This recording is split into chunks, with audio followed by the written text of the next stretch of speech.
wish that I could be like the cool kids, 'cause all the cool kids, they seem to fit in. I wish that I could be like the cool kids, like the cool kids. I think you and the moon and Neptune got it right, 'cause now I'm shining bright, so bright, bright, so bright.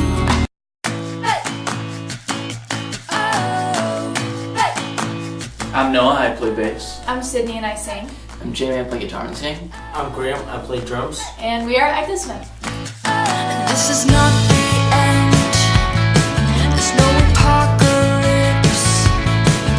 And all those kids were full of it. I think when you use, different things that you put in your body to, like when you're doing a performance or you're doing anything, I think that kind of takes you out of the moment. I think when you're in the moment for especially a live show and you're on stage and you're singing these songs to people, telling your story or just talking to them, really, I think that's important to really be a part of that and be in that moment. And I think we've seen it with other bands and with other people when they're taking substances. It takes the moment away. Yeah, it takes that moment away, and I think it can take a lot of the special aspect in that when you're communicating with someone, because when you're just being you, just yourself, you're really connecting with that person as from your heart to theirs. Yeah. That's a very important thing as a musician. Why wouldn't you want to be there for that moment for them? That's just taking that away from them, and that's not giving them the experience that they deserve. We're Ectosmith, and music is our natural high. What's What's yours? yours?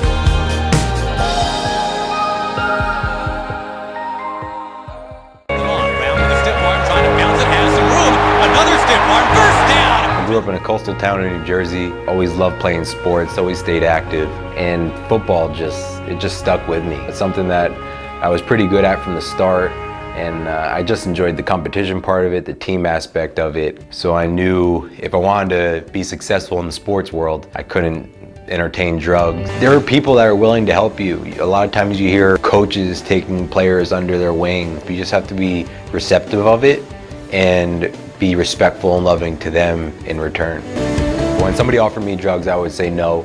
And then it got to the point where people wouldn't ask me anymore just because I said no so much, and they knew what I stood for. The more you start to say no and the more people start to respect you, it gets easier. But it's definitely not easy at first. People may say things to you like, oh, it's all right, and everybody's doing it, things like that. But at the end of the day, when you stick to your guns and realize, this is what I believe in, I don't want to do it, then it gets easier as you go. You find other people that have the same common interests and beliefs that you have. Trust me, they're out there. Just literally put your blinders on to everybody else. You'll be all right.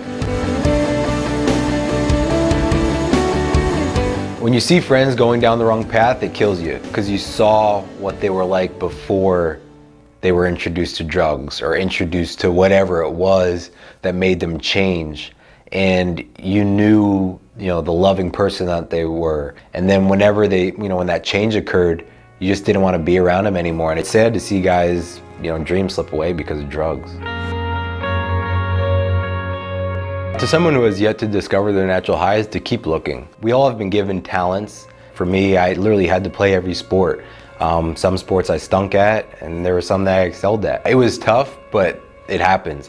Even in my current state in playing in the National Football League, there's plenty of failures that come along the way, but you learn from the failures. So it takes time and dedication to find, what your true purpose is. There's always something more to learn. I'm Donald Brown from Atlantic Highlands, New Jersey, and football is my natural high. What's yours?